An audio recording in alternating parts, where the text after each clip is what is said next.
রিমা, তোমাকে আমি কত জায়গায় খুঁজেছি, বাড়ি চলো রিমা। কে আপনি? আমার নাম জানলেন কি করে? আমি তোমার স্বামী।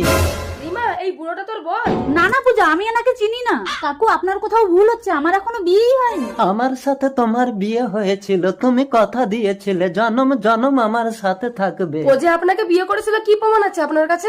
আগুন দিয়ে পুড়িয়ে আমার বুকে ওর নাম লেখা আছে, দেখো ওর বুকে ও আমার নাম লেখা আছে। আপনার নাম কি? অঞ্জন। बात तो सही है। জানি না রে পূজা, জন্ম থেকে এই দাগটা আমার বুকে আছে। তাহলে শোনো আগের জন্মের কথা। অঞ্জন, তুমি আগুন দিয়ে বুক পুড়িয়ে আমার নাম লিখছো? কথা দাও রিমা, তুমি আমাকে ছেড়ে কোনোদিন যাবে না। কথা দিলাম, জনম জনম তোমার সাথে থাকবো আমি। রুকো যারা। আমিও আগুন দিয়ে বুক পুড়ে তোমার নাম লিখবো। রিমা, রিমা, আমার বউকে আমি অন্য পুরুষের ঘর করতে দেবো না। অঞ্জনের কাছ থেকে আমাকে নিয়ে গেলে আমি কিন্তু নিজেকে